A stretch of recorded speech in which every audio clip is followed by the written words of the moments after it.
어버이 주일로 오늘 예배를 우리가 드리고 있습니다. 우리 옆에 분들하고 인사를 나누실 때요, 마태복음 18장 3절 말씀에 보시면 우리 말씀 한번 좀 보여주시겠습니까? 이르시되 진실로 너희에게 이르노니 너희가 돌이켜 어린아이들과 같이 되지 아니하면 결단코 천국에 들어가지 못하리라. 4절 우리 같이 한번 읽겠습니다. 그러므로 누구든지 이 어린아이와 같이 자기를 낮추는 사람이 천국에서 큰 자니라. 아멘. 우리 인사하실 때 어린아이들과 같이 됩시다. 우리 한번 그렇게 인사 나누도록 하겠습니다. 우리 어린아이들과 같이 됩시다.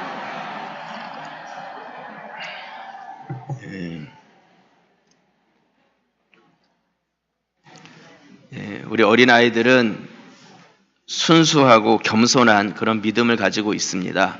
우리 성도님들이 그 순수함과 겸손함이 회복되는 그런 신앙을 가지실 수 있기를 바랍니다. 저희 교회는 매년 5월 첫 주일을 어린이 주일로, 또 둘째 주일을 어버이 주일로 이렇게 지켜왔습니다. 근데 올해는 첫 주일이 며칠이에요? 5월 7일입니다. 7일. 그래서 어린이 주일 또 어버이 주일 어떻게 할까 이제 좀 고민을 하다가, 그러면 우리 5월 7일 첫 예배이긴 하지만 우리가 어린이 주일과 어버이 주일을 함께 지키자 이렇게 결정을 했습니다. 그래서 우리 교회학교에서는 우리 어린이들을 위한 준비가 되어 있고요. 또 오늘 예배 후에는 우리 교회 어르신들을 위해서 특별히 우리 경로부에서 정성스럽게 점심을 이렇게 준비를 했습니다. 또 선물도 준비가 되어 있고요. 우리 모든 어르신들은 한 분도 빼놓지 마시고 다 식사하시고 교제하시고 그렇게 돌아가시기를 바랍니다. 그리고 오늘은 저희 교회가 매년 5월 첫째 주와 둘째 주에는 오후 찬양 예배가 없습니다. 그래서 오후 찬양 예배 대신에 우리 가족들과 함께 부모님도 찾아뵙고 가족 시간도 가지시고 또 가족 안에서 예배도 드리시고 그렇게 하시라고 첫째 주와 둘째 주에는 우리 식사 없이 또 오후 찬양 예배도 없이 그렇게 매년 드리고 있습니다. 저도 오늘 오후에 저희 어머님을 좀 찾아뵈려고 하는데요. 여러분들도 가족 가운데 그런 시간들을 좀 은혜롭게 계획하셔서 지내실 수 있는 그런 하루가 되실 수 있기를 바랍니다. 이렇게 좋은 가정의 달이 시작이 되었는데요. 늘 예배의 자리를 지켜주시고 섬겨주셨던 우리 원로 목사님, 주보 광고 보셨듯이 지난 주간에 갑자기 병원에 입원하시게 되었습니다. 그래서 오른쪽 뇌 쪽에 이렇게 작은 실핏줄 하나가 이렇게 터져서 이렇게 뇌출혈이 오셨는데, 가족들이 이렇게 이상 증세를 빨리 발견하셔서 병원으로 빨리 가셔가지고 치료를 잘 받으셨습니다. 아마 그 상태를 이렇게 오래 두면 몸에 좀 이상이 올 수도 있으셨는데, 빨리 옮기셔서 수술이나 이런 거 받지 않고 약물 치료만 받고 모든 몸의 기능은 정상적으로 이렇게 되셨습니다. 지금 잘 회복하고 계시는데 여러분들의 특별한 기도를 부탁을 드립니다. 지금 이렇게 몸에 이런 검사를 좀 더 하고 계십니다. 그래서 이 모든 검사 결과가 좋게 나올 수 있도록 여러분들이 기도하여 주시기를 다시 한번 부탁을 드립니다. 원래 오늘 이 5월 첫째 주 말씀을 제가 아니라 이 가정사역 전문가이신 우리 원로 목사님께서 전해주기로 하셨었는데, 이제 제가 부득불 오늘 말씀을 전하게 됐습니다. 꽝 대신 닭이라고 여러분들이 열린 마음으로 말씀을 받아주시기를 부탁을 드립니다. 우리 하나님께서는요, 이 땅을 창조하시고 주관하시는 주권자이십니다. 우리 하나님은 무엇이든지 하실 수 있는 그런 능력자가 되십니다. 그런데 그 하나님이 바로 우리의 아버지가 되십니다. 아버지는 자녀에게 항상 좋은 것을 예비하고 좋은 것을 주고자 하십니다. 우리의 아버지 되신 하나님께서는 자녀된 우리들에게 좋은 것을 주시기 위해서 약속하신 것들이 있습니다. 너희가 이렇게 행할 때에 내가 너에게 복을 주겠다. 약속한 것이 있는데 그 중에 무엇이 있냐면 내 말씀을 듣고 그 말씀을 지키고 순종하는 자에게 하나님께서는 복을 주시겠다 약속을 해주셨습니다. 또 하나님께 11조와 바른 헌금 생활을 하는 자에게 내가 그에게 복을 주시겠다 분명히 약속을 해주셨습니다. 또 하나님께서 우리에게 약속해 주신 또 하나의 것이 있는데 그것이 무엇이냐면 바로 내 부모에게 순종하고 공경할 때에 내가 너에게 복을 주겠다 하고 분명히 하나님은 우리에게 약속해 주셨습니다. 여러분, 우리가 또 교회가 어르신들에게 잘 대하고 또한 순종하고 공경하는 것은 바로 그것이 우리에게 유익이 되고 복이 된다는 것을 믿으시기를 바랍니다. 가정이 복을 받는 방법이고 또 우리 자녀들이 복을 받는 방법이라는 것입니다. 오늘 말씀의 제목을 효친 이렇게 정했습니다. 효친이라는 말은 어버이에게 효도한다는 그러한 의미입니다. 우리가 부모에게 효를 다함으로 인하여서 그것이 우리에게 유익이 되고 복이 되어진다는 것이죠. 그렇게 본다면 오늘 어린이 주일 겸 또 우리가 어버이 주일로 지키는데 이 단어야말로 오늘 우리에게 꼭 필요한 단어다. 그러한 마음을 갖습니다. 먼저 이 효친이라는 단어를요, 한문으로 쓰면 어떻게 쓰냐면 한번 좀 보여주시겠습니까?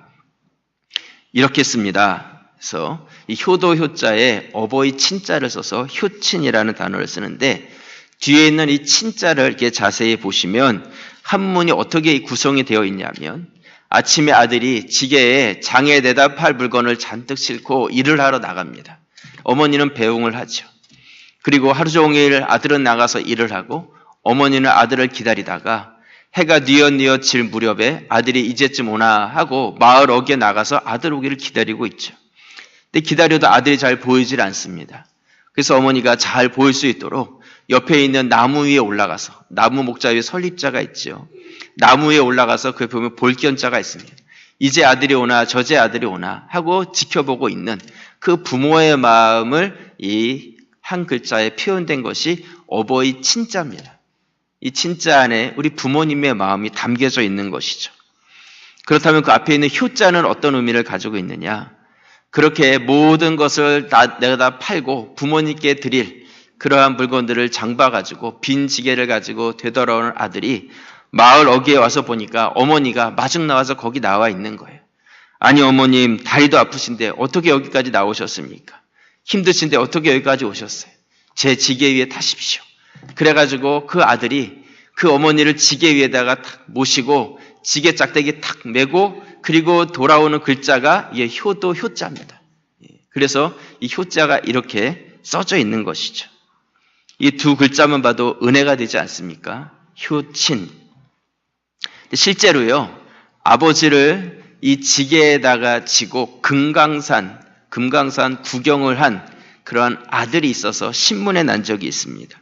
이군익 씨라는 그런 분이신데요. 2006년도에 금강산 구경이 허락이 되었을 때에 평소에 아버님이 금강산 구경하고 싶다 이러한 말씀을 들었었는데 아버님 그때 연세가 92세였어요. 꽤 많으시죠. 92세 된 아버님을 뭐 다른 데 같으면 휠체어라도 이렇게 끌고 다닐 텐데 이 산길을 어떻게 휠체어로 모시고 다니겠어요. 그래도 아버님 돌아가시기 전에 금강산 한번 구경시켜 드려야지. 그리고 이 아들이 특별히 지게를 제작해가지고 그 지게에 아버님을 메고 금강산을 올랐습니다. 사진을 좀 보여주시겠습니까? 네. 대단하시죠? 네. 한 장 더 있습니다. 네. 워낙 유명해서 사진이 많더라고요. 한 장 더 보여주시면요. 네, 저렇게 92세 된 아버님을 특별히 제작해서 안전하게 아버님을 모시고 금강산을 올라간 것입니다.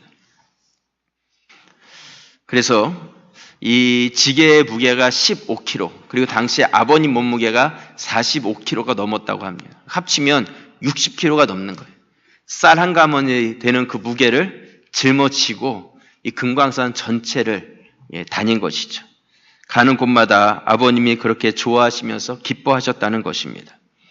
그렇게 여행을 마치고 온천에 가서 이제 목욕을 하게 됐는데 옷을 이렇게 벗으니까 온몸에 다 피멍이 들어가지고 이 실핏줄이 터져서 그렇게 몸 전체가 멍투성이었다고 합니다. 하지만 이 아들이 90 넘으신 아버님 금강산 구경을 이렇게 마음껏 시켜드렸는데 얼마나 마음이 기쁘고 좋은지 모르겠습니다. 그렇게 고백을 했다고 합니다. 여러분, 옛날에요. 자녀들이 도저히 부모님을 모실 수 없을 때에는 지게에다 그 부모님을 메고 이렇게 산에 가서 그 부모님을 버렸다는 그런 이야기가 있습니다. 하지만 이런 아들은 그 부모님을 메고 금강산을 돌면서 좋은 구경을 시켜드렸다는 것이죠. 우리 기독교에 대해서 어떤 사람들은 돌아가신 부모님께 제사도 드리지 않는 불효막심한 종교다 하고 욕하기도 합니다. 하지만 십계명도 그렇고 구약의 말씀에서도 부모를 때린 자는 죽이라고 그렇게 말씀하고 있고요. 신약의 모든 말씀도 이 효에 대해서 얼마나 강조하고 있는지 모릅니다. 어느 종교보다도 이 효에 대해서 강조하고 있는 종교가 바로 우리 기독교라는 것이죠. 여러분, 돌아가신 후에 그 부모님에게 천번만번 절하고 맛있는 음식 차려놓은들 그분에게 무슨 의미가 있겠습니까? 그거는 다 자기 만족이고 자기 위안뿐이 되지 않는 것이죠. 살아계실 때, 기회가 있을 때 우리가 효친, 우리가 행할 수 있을 때에 우리의 정성을 다할 수 있는 그런 믿음의 성도들이 되실 수 있기를 주님의 이름으로 부탁을 드립니다. 오늘 가정의 달을 맞아서요, 효친에 대한 말씀을 나누고 있는데요. 그럼 성경은 효친에 대해서 뭐라고 말하고 있는가? 첫 번째로 이 효친은요, 마땅한 것이다. 우리에게 말씀하고 있습니다. 오늘 에베소서 6장 1절 말씀을 보시면요, 우리 말씀을 함께 읽겠습니다. 자녀들아, 주 안에서 너희 부모에게 순종하라. 이것이 옳으니라. 부모에게 순종하는 것이 어떻다고요? 옳다, 당연하고 마땅한 것이다. 이렇게 말씀하고 있습니다. 요즘은 옳다는 개념이 사라져가고 있는 그런 시대입니다. 옳은 것, 마땅한 것이 이제는 그렇게 잘 여겨지지 않는 시대가 되었다는 것이죠. 그런데 성경에 보면 그런 시대가 바로 마지막 때였어요. 마지막 때. 마지막 때라는 것은 하나님의 심판이 임할 때 보면 사람들이 옳고 그름에 대한 판단력이 사라져 버렸다는 것이죠. 그리고 그렇게 타락된 인간의 모습 가운데 가장 극도로 타락한 모습이 성적인 타락이었고, 성적 타락의 최고가 바로 동성애였습니다.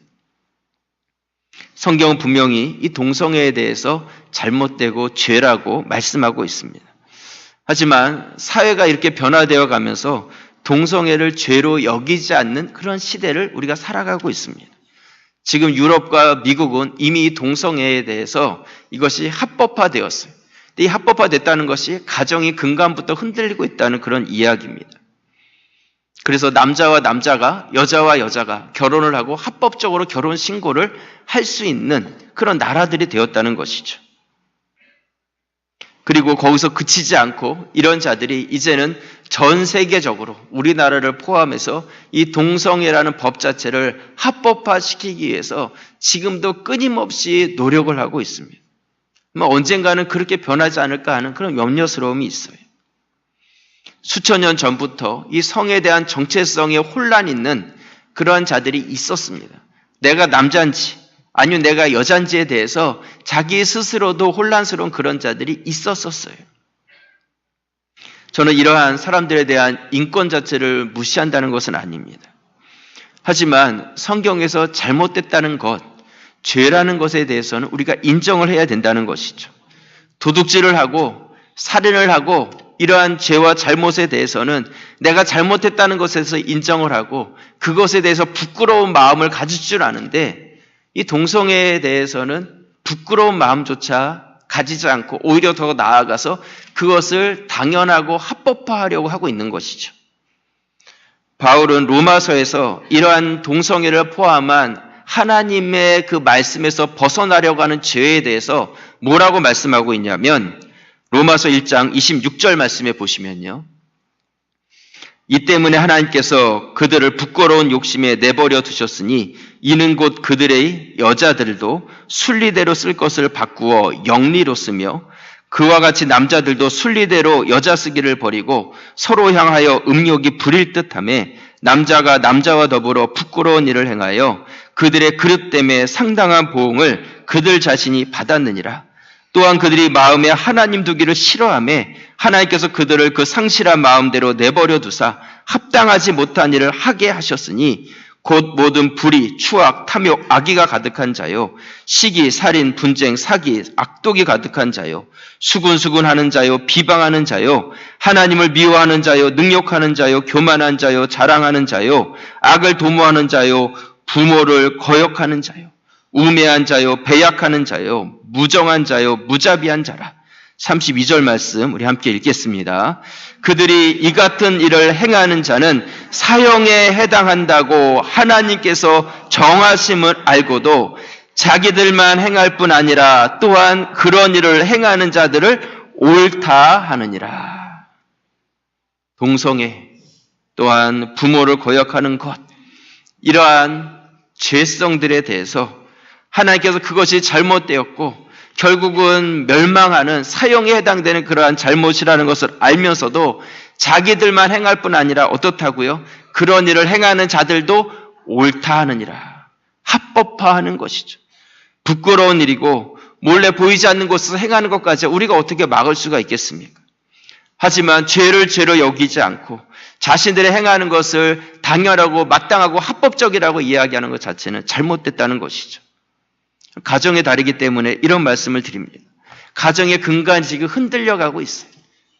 옳고 그른 것이 사라져가고 있고 당연하고 마땅한 것들이 흔들리고 있는 이런 시대를 우리가 살아가고 있는 것이죠. 우리가 마땅히 행해야 될 효친, 이 말씀을 잃어버리고 잘못된 것에 우리의 마음과 생각이 빼앗기지 않기를 바랍니다. 부모에게 효를 다하는 것은요, 대단한 일도 아니고 자랑하는 일도 아니고 그것은 마땅한 일이에요.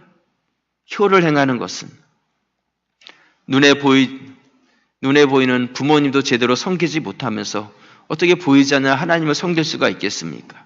우리가 가정의 달이 시작되었습니다. 어버이 주를 맞이했습니다. 우리 부모님에게 우리의 효를 다할 수 있는 그런 성도들이 되실 수 있기를 주님의 이름으로 부탁을 드립니다. 두 번째로요, 성경이 말하는 효치는 하나님의 명령입니다.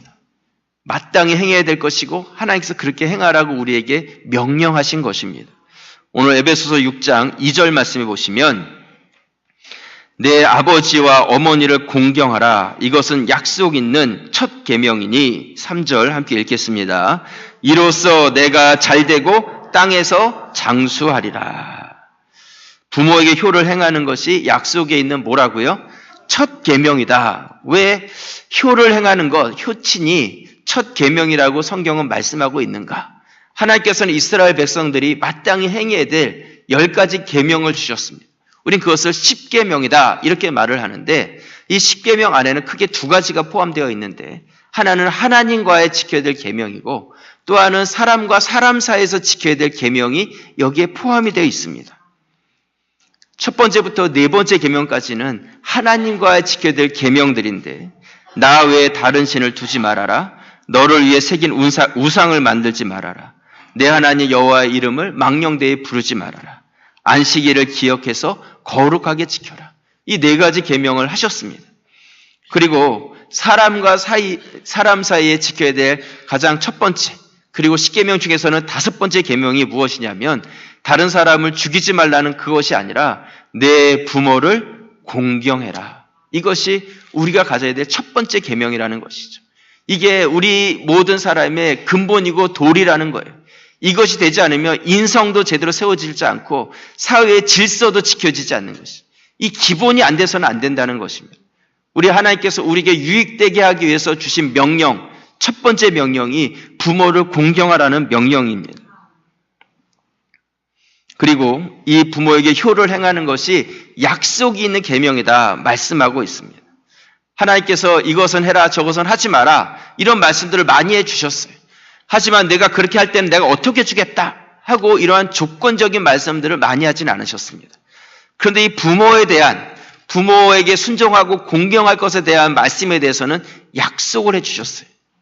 그것이 무엇이냐면 내가 잘되고 땅에서 장수할 것이다. 이 땅에서 삶을 하나님께서 책임져 준다는 것이죠. 내가 내 부모를 잘 섬기는 것을 우리 자녀들이 보는 것이죠. 그럼 자녀들은 어떻게 되겠어요? 효자 집에서 효자가 난다고 그 부모가 행한 것을 보면서 또 자신의 부모를 그렇게 섬기는 것이죠. 또 그렇게 공경을 받으니까 잘되고 장수하게 되는 것입니다. 여러분, 어떻게 부모를 잘 섬기고 또한 부모를 잘 공경하겠습니까? 먼저는 부모님의 말씀에 잘 귀를 기울이실 수 있기를 바랍니다. 부모님이 말씀하시면 어떤 자녀들은 아유 그만하세요 하면서 부모에게 면박을 주는 어떤 그런 자녀들도 있습니다. 부모들의 말에 대해서 이제는 별로 들으려고도 하지 않고 자기 뜻대로만 그냥 하려고 하는 그런 자녀들이 있어요. 이런 부모님은요, 항상 자녀에게 좋은 것을 주고 싶어 하시는 분입니다. 저희 어머님이요, 올해가 84세십니다. 84세신데요, 연세가 있으시지만 가서 뵈면 저에게 해주시는 말씀을 가만히 듣고 있으면 얼마나 유익이 된 말씀을 많이 해주시는지 그냥 말씀만 잘 듣고 있어도 저에게 큰 복이 됩니다. 근데 어떻게 그렇게 좋은 말씀을 많이 하시나 생각해 보니까 늘 자녀에 대해서 마음을 두고 계시는 거예요. 자녀에 대해서 생각을 하고 계시니까 어떤 게 더 좋을까, 유익될까를 자꾸 생각하다 보니까 처음에 이렇게 생각했던 것도 더 생각하다 보면 이거보다 이게 낫겠다. 그러면서 이 생각들이 점점 더 좋은 생각으로 정돈이 돼서 그 정돈된 생각을 제가 갔을 때 이렇게 이야기해 주시니까 얼마나 유익된 말씀을 많이 해 주시는지 모릅니다. 여러분, 부모님을 잘 공경한다는 것은 그 말씀에 귀를 기울이고 그 말씀에 따라서 순종하는 것입니다. 또 부모님을 공경한다는 것은요, 우리 부모를 귀하게 여기는 것이 바로 공경입니다. 성경은 부모를 항상 공경하라고 말씀하고 있습니다. 나보다 낮은 자나 친구처럼 동등한 자로 여기지 말고 항상 섬김의 대상, 공경의 대상으로 여기라고 말씀하고 있는 것이죠. 부모는 귀하고 높임을 받아야 될 분입니다. 요즘 시대를 보면요, 부모보다 자녀가 더 높임을 받고 더 공경을 받고 더 인정을 받는 어떤 그런 시대가 되어버렸습니다. 하나님께서 세우신 가정의 질서가 있는데 이 가정의 질서가 영리로 거꾸러져 버린 거죠. 잘못 사용되고 있는 거예요. 그러니까 가정이 흔들릴 수밖에 없는 것이죠. 하나님께서 세우신 질서가 있는데 이 질서가 위아래가 바뀌어 버렸어요. 자녀는 관심과 보호와 사랑과 긍휼의 대상이지 절대로 공경이나 섬김의 대상이 아니라는 것입니다. 효친에 대해서 바르게 알고 그 효친을 지켜가는 것이 가정을 지켜가는 것입니다. 부모를 귀하게 여길 줄 알아야 되는 것이죠. 어제요, 저희 처형님 한 분이 저희 집에 잠깐 오셨었는데 셋째 처형님이신데 그 집도 아들만 둘이에요. 저희 집처럼. 근데 큰아들은 지금 군대 가 있고 작은 아들은 지금 공부를 하고 있는 중인데요. 문자가 하나 왔어요. 뭐라고 문자가 왔냐면 화요일에 꽃이 배달될 예정입니다. 집에 그날 몇 시에 계십니까? 하는 내용의 연락이 왔습니다. 그래서 이렇게 가만히 생각해 보니까 큰아들은 군대 가 있고 작은 아들은 꽃 보낼 놈이 아닌데 그렇다면 나한테 누가 꽃을 보낼까? 어머니로서 궁금한 것이죠. 그래가지고 작은 아들에게 연락을 했습니다. 너 혹시 엄마한테 꽃 보냈냐? 그랬더니 작은 아들이 보내지 않았는데요. 도대체 어떤 내용이에요? 한번 그거 보내주세요. 그래가지고 문자를 작은 아들한테 보낸 거죠. 그러니까 작은 아들이 딱 보면서 엄마 요즘 어버이날 이거 맞이해서 사기성 전화들이 많이 오는 것 같은데 아무래도 이거 조금 안 좋은 것 같아요. 그러니까 이거 좀 자세히 알아보세요. 그렇게 연락이 왔대요.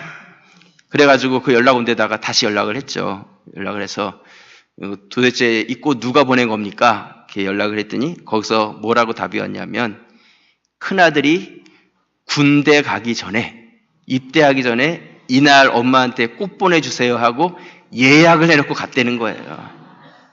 감동이지 않습니까? 그 내용을 받으면서 이 처형님이 그냥 눈물이 글썽글썽 하셔서 너무 감격적이고 기쁘셔서 여러분, 우리 부모님은 섬김의 대상이고 공경의 대상입니다. 우리가 부모님을 귀하게 여기고 또한 그곳에 마음을 두고 어떻게 하면 기쁘게 해드릴까에 대해서 마음을 두는 것, 그것이 바로 우리 성도로서 행해야 될 마땅한 것이고 하나님의 뜻이라는 것을 꼭 기억하실 수 있기를 바랍니다. 여러분, 그렇게 행했을 때요, 어떤 유익이 우리에게 주어지냐면 바로 그렇게 행함으로 인하여서 우리의 인격이 바로 서는 것입니다. 우리의 인격이. 또 하나님의 질서가 바로 세워지게 되는 것입니다.